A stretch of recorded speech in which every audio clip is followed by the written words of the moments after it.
my channel.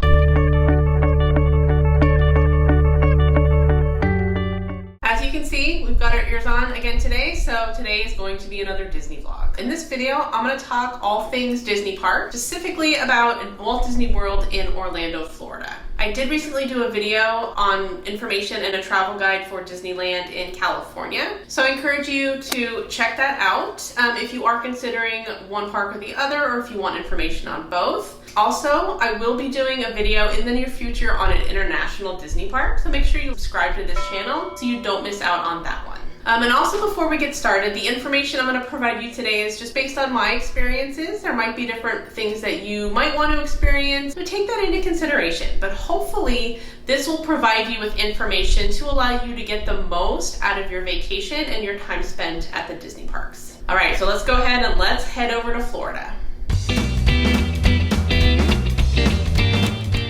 I'm going to be breaking this video down into 6 general categories.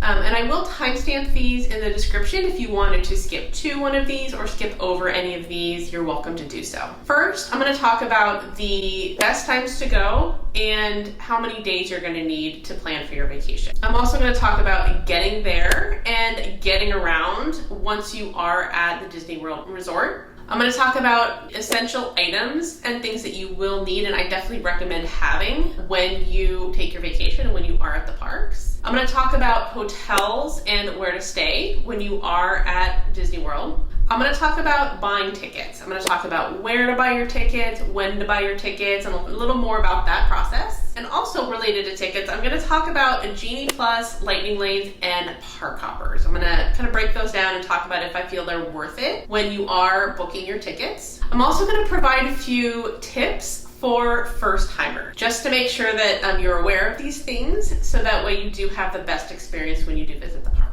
The first thing I do recommend that you do before you do anything else or before you enter the park is to download the Disney World app.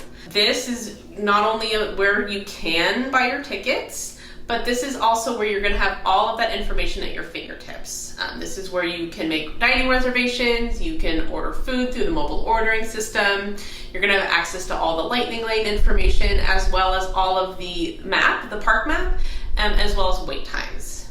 So it's going to be a really great tool to have. You're going to want to have that ready to go before you enter the park. If you already have a Disney account that maybe you've used with the Disneyland app, it's going to be exactly the same. So you just download the app.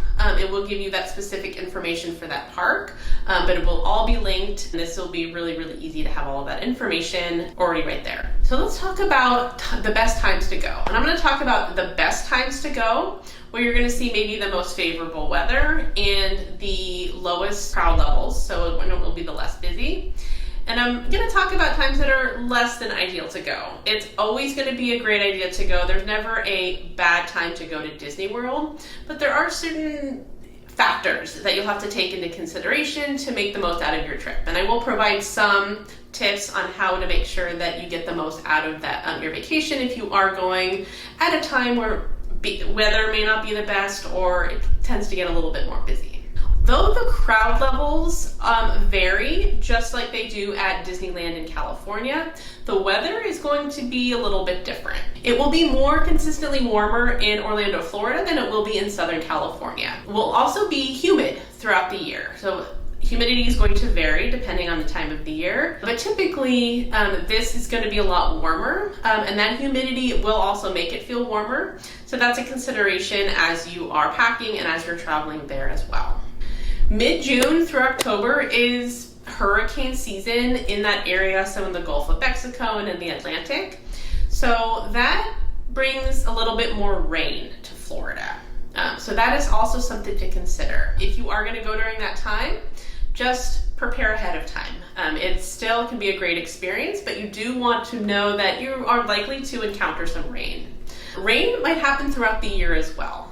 So it could be perfectly sunny, and then you might get a rainstorm for a few minutes, and then the sun will come out again. So in general, always be prepared for rain, but it's going to rain more, or it's going to be more likely to rain heavily and for more days mid-June through October. Summer, mid-June through September, is going to be hot as well as rainy. So it's going to be really, really hot, and the humidity does tend to rise. So it's going to be hot and humid and rainy. With that said, this is definitely not a time to not go. If those are deterrents, then I'll talk about other times that might be good. You can definitely just be prepared. So bring rain gear and maybe plan your day so that way you have time in the middle of the day when it gets the hottest to maybe go back to your hotel, sit by the pool, or do some indoor activities. The best times in general to go are mid-January through early March.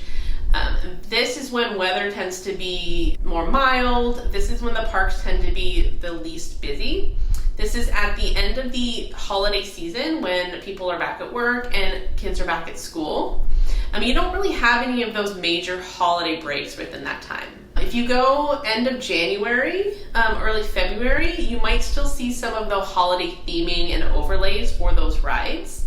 And throughout the year, there's also different festivals and themes throughout the parks. So Halloween, they have some really fun events and decorations and theming, and Christmas and springtime also brings a lot of those as well. Also, mid-September through November, early November is going to be the least busiest as well. This is right before the holiday breaks at the end of summer, the tail end of summer. This is when kids are back at school. You're going to see a lot of the traffic is going to be mostly on the weekends, so weekends will still continue to be busy. That's when a lot of the locals are going to frequent the parks. June is sometimes hit or miss when it comes to weather, and depending on when the summer starts for people around the country. So sometimes students get released a little bit early in June. There might be an uptick in the crowds in June. But it still might be a good time to go because it is, see moderate crowds and the weather isn't quite getting quite as hot. So let's talk about how many days you're going to need at Disney World. So Disney World is a lot bigger than Disneyland in California. So Disney World is comprised of 4 separate parks. You have Magic Kingdom, Animal Kingdom, Epcot, and Hollywood Studios. And these aren't necessarily close to each other as Disneyland and California Adventure are in California. There's also Disney Springs, which is their version of Downtown Disney. And this is an awesome area where, separate to those 4 parks, that has some great restaurants, shopping, and some great theming that you're also going to want to spend some time at. At minimum, I would recommend setting aside 5 to 6 days for your time at the Disney World Resort. 1 day for each park, so each of those 4 parks. Maybe 1 to 2 days as flex days. So if you wanted to repeat a park or 2 parks, you have that time within your time frame. No fewer than 5 to 6 days within the park, just to make sure that you have time to experience everything. And having those extra days makes it feel not so rushed. Also, those extra days can be set aside if you're planning to visit attractions in the Orlando area that are outside of the Disney World Resort, such as Universal Studios. You'll want to set aside a separate day to experience those. Let's talk about getting there and getting around. I did do a travel vlog pretty recently, so I encourage you to check that one out to make the travel experience actually getting there run as smoothly as possible. So Orlando Airport is going to be the closest airport. There are airports in the area, but that is really going to be the airport that you're going to go to. It's going to be the closest. And you can ride share to and from the airport to your hotel. It's probably going to be your best bet. Depending on what you're planning on doing in the area, you will probably spend most of your time and getting around the resort. There's plenty of transportation to get you where you need to go within the resort. So you really typically won't need a car unless you're venturing out into different areas. And if you are renting a car, you can leave your car at the hotel, you can valet it. If you're traveling with a large group, this is probably the most convenient option. So let's talk about getting around the different parks and areas in the resort. So getting around is actually going to be really easy. There's shuttle buses, and there's also a Skyliner that will take you to and from your hotel to different parks, between the parks. It's going to be really easy to get around and get where you need to go. And they run frequently throughout the day. So if you miss one, if you need a little bit more time in the morning, you certainly will be able to find another Skyliner. They run consistently, or another shuttle bus running on a regular schedule. And and the same is at the end of the day. So you'll be able to have plenty of time to spend your time at the park and catch that shuttle back to your hotel at the end of the day. Another way to get around is through a minivan. So it is literally a minivan. It's a rideshare service that's actually offered for transportation within the Disney World resort area. And it is offered between different parks and your hotel, back and forth between your hotel and the parks. And this is basically just operates the same way as a rideshare does. It operates through the Lyft platform. So it's like ordering a Lyft. But it is they're driven by cast members. So they're really friendly, and this is a really, really great option. Especially if you have lots of people, and they do offer car seats. So if you're traveling with children, sometimes this is an easier option instead of carting a lot of that stuff with you. One disadvantage of taking the minibus is they tend to be pricey. So it is like ordering an Uber rather than the free shuttle services that are offered throughout the resorts. But it is really convenient if you are getting back to your hotel maybe after hours. If you're at Disney Springs, that closes a little bit later than the parks do. So if you're out late and you want a convenient and safe way to get back to your hotel, this is going to be a great option. This was great for us coming back from dinner one night. We were out late and both the SkyTrain and the shuttle were no longer operating. So the group of 7 of us, we just hopped into 2 of the minibuses and we just headed back to our hotel. So it was really, really convenient in that moment, even though it was a little bit pricey, just to get us to where we needed to go safely. So it was a really, really great thing to have, and it's a great thing to consider about getting if you want to look at transportation when you are there. Let's talk about recommended items and things you need to have for your time at the parks. First is sunscreen. So even if it is rainy, there are spots in the day where the cloud cover moves on and you do see some sun. Combined with that heat, you're outside, sunburn. For me, a sunburn can ruin your vacation. So make sure you have a small travel size container of sunscreen on you at all time to protect yourself when the sun does come out when you're outside waiting in line and outside walking around in the park during those sunny days. And next is an essential item that you'll need to have, and that is a magic band. This is a band that you wear, and it operates similar to an Apple Watch. So this is where you can store your park tickets, and you're gonna scan it as you go into the park. You can also link it to a debit card or a credit card and use it like an Apple Watch to make purchases. If you are staying in one of the resort hotels, it also can function as your hotel room key. So it's definitely something that you can buy these online before you go. You can also buy them from your hotel, and you can also buy them in the park.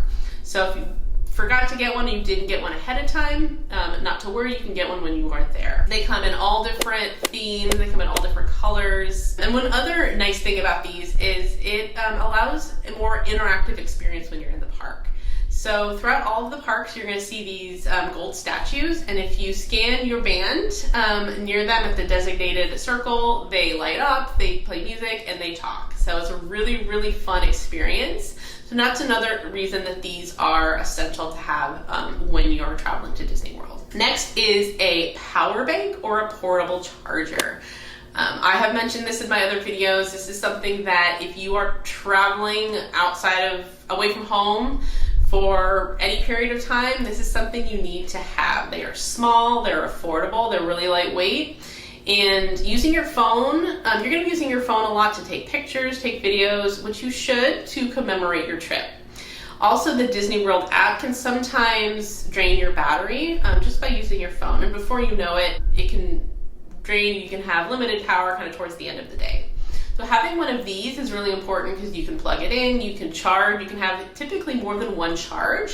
So you can charge your phone twice, you can charge your phone and somebody else's.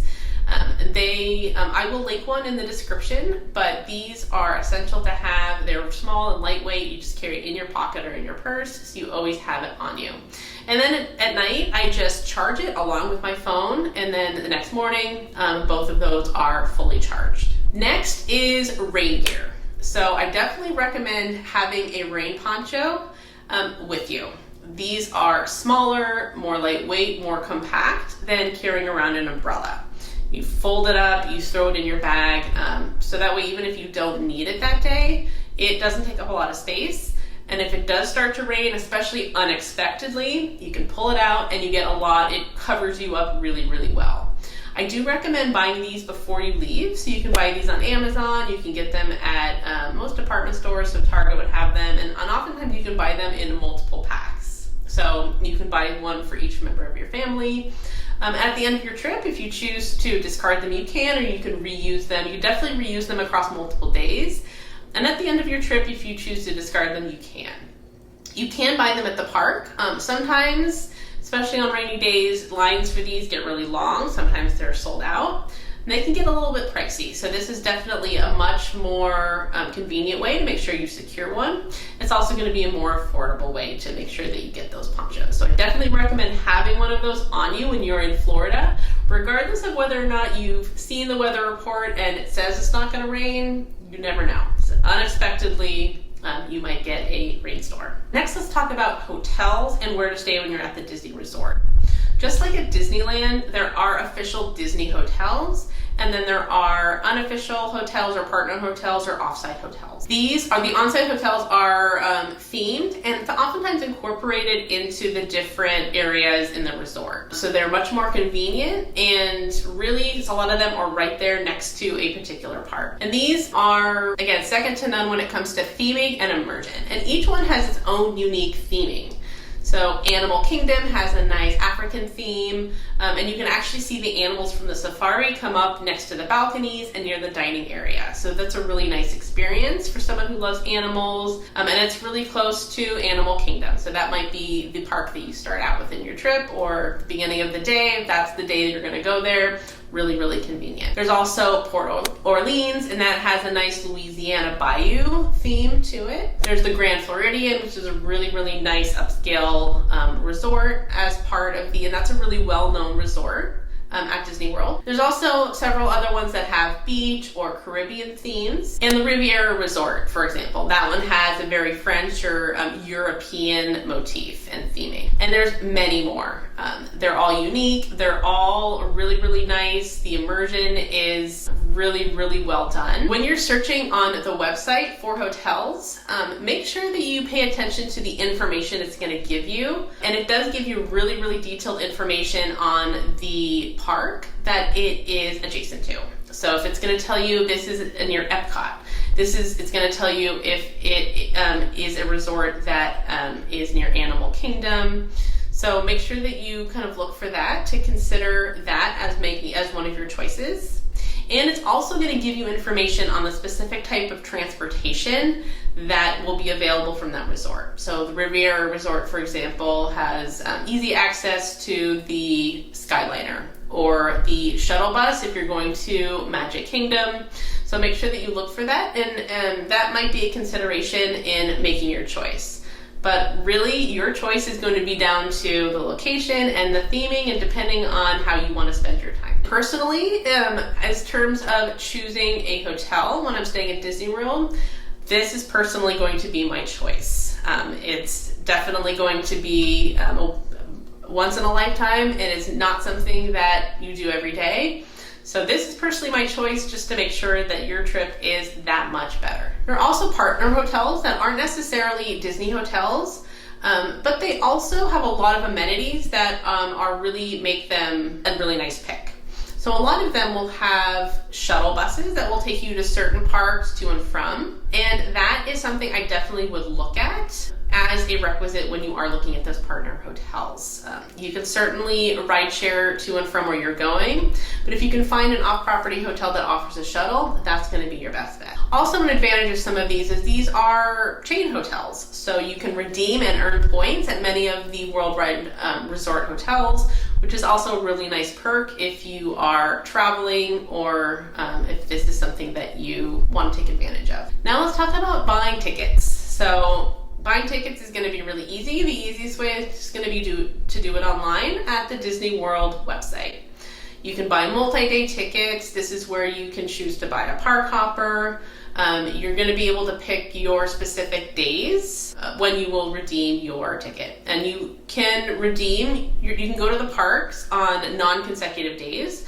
So if you change your mind at any time, you have a grace period where you can still use that entry ticket. The more days you buy, the cheaper that each day is going to be. So also keeping that in mind. So if you're going to buy a ticket on the day of, it's going to be a little bit more costly than buying it ahead of time. And then they have removed the reservation system. So you can buy those extra days and you don't necessarily need to know ahead of time or make reservations ahead of time before going to the park if you change your mind or if you want to use one of those extra days. You can buy your tickets several months in advance, and I do recommend buying them in as far advance as you can. Sometimes they sell out or they have limited availability. So this is definitely something you want to have on hand. And as mentioned before, there's flexibility in terms of which day you can go to which park. Definitely get your hands on those tickets. You can also buy them on the app. Now that we've talked about the park tickets, let's talk about Genie Plus and park hoppers. So just like in Disneyland in California, a Genie Plus is an add-on to your ticket. So this is something you don't have to buy with your ticket. And I gave a little bit of information in that video, but this is essentially the new version of the Fast Pass system. But you can buy this as an add-on to your ticket. And basically you can purchase lightning lanes for certain attractions.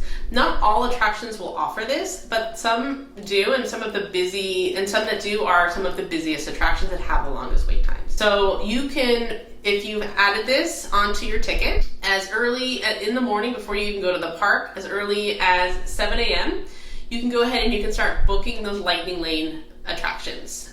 There are a limit to how many that you can have at one time, and you will need to wait until they lapse to get another one. But you will want to do this before you even enter the park or as soon as you enter the park for those attractions that you want to see, that you definitely don't want to miss, and for those that have those long wait times. I definitely recommend adding this to your ticket. Even if it's one or two attractions, this is well worth the money to make sure that you can guarantee you're going to be able to have extra time to ride those attractions that you want or see the things that you want. And one thing to consider when you're booking these is they do sell out. So if you, towards the end of the day, and you're seeing a return time, so basically you're going to book it and you're going to get a return time. And sometimes these return times can be really late in the day, or as it starts to, as the day goes on, sometimes they might be sold out, or they just might not be available. And sometimes they just don't offer it during the day. So something to consider as well, as you might think they're available, but they might not be at any given time. Now let's talk about park hoppers. So just like Disneyland, park hoppers allow you to visit more than one park in the same day. So instead of paying admission price for two separate parks, you're going to be able to get the two parks at a discounted price. So let's say you want to start your day at Animal Kingdom and you want to head over to Hollywood Studios to maybe grab a ride or redeem a lightning lane over in that park, instead of paying a separate entrance or instead of using a separate ticket that you've already purchased. When it comes to park hoppers at Disney World, I do not recommend getting a park hopper. The main reason is because the parks are so spread apart. The transportation getting between parks is going to take a great deal of time. You're going to have to walk to the front, get on a bus, get on the transportation, you're going to get over to the next park. It is just not worth your time. I would just highly recommend spending that day and getting the most out of each individual park. Also, each park has its own unique experiences, so you're going to need that full day to really take everything in. Epcot, for example, you can sample food and drink from around the world. They have it's themed. Animal Kingdom is going to have the safari experience, which is definitely something that is, in my opinion, a must do, and that will also take a lot of time. And Magic Kingdom has all of those original characters, it's got the castle, so really trying to cram all of that in half a day is really just not going to be advantageous for really making the most out of your time there. Finally, I'm going to give you some first-timer tips or some general tips to know about when you visit the Disney World Resort. First is going to be single rider lines. I am a big fan of single rider lines. So basically, some attractions will have these, not all of them. I do recommend going online or on the app ahead of time. You can see which ride, it'll designate that it has a specific single rider line. And basically what these are is this is to fill space on a ride vehicle. If there's maybe one seat that's empty, And oftentimes there's a separate line that moves a lot faster. So if there's an odd number of people on that vehicle and there's empty spaces, that can affect the ride capacity. So they'll let one person on at a time, or maybe two people from that single rider line.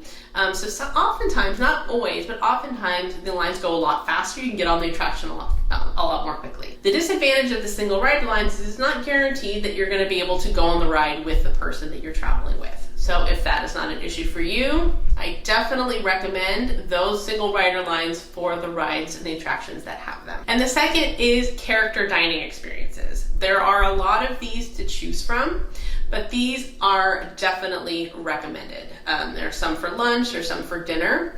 If you find one that you're interested in, I say definitely do it. It is excellent if you have kids. It's a great way for them to get that up close and personal with those characters, and it includes food. And even as an adult, you really get a great experience. They are a lot of fun. So even if you just pick one day during your stay, this is going to be worth it. So I definitely recommend looking at those individualized experiences and determining which one maybe fits into your budget and which one allows you to interact with the characters that you enjoy the most. And finally, take time to dine and shop in the park. There's going to be a lot of really unique merchandise throughout the year, depending on the time of year that you're there. And also Disney World is going to have different unique items than Disneyland if you are visiting both. And the food is going to be awesome. Of course, we all love our Mickey-shaped food, but in general, take time to enjoy and just make the most out of your time there. Do the best to not rush through it, and really just try to make the most out of your vacation. So I do hope that this information was helpful, and I do hope that you have time to make it over there to Disney World. It really is a once-in-a-lifetime experience. It is really so unique that it's unlike any other vacation that you're going to take. So I definitely recommend that you spend time to try to go over there and really experience everything it has to offer. Thank you so much for watching today's video. Don't forget to like and subscribe for more content like this. And comment down below if maybe I missed something, or there's something you want more information on, or for me to take a deeper dive on. But thank you, and I will see you next time.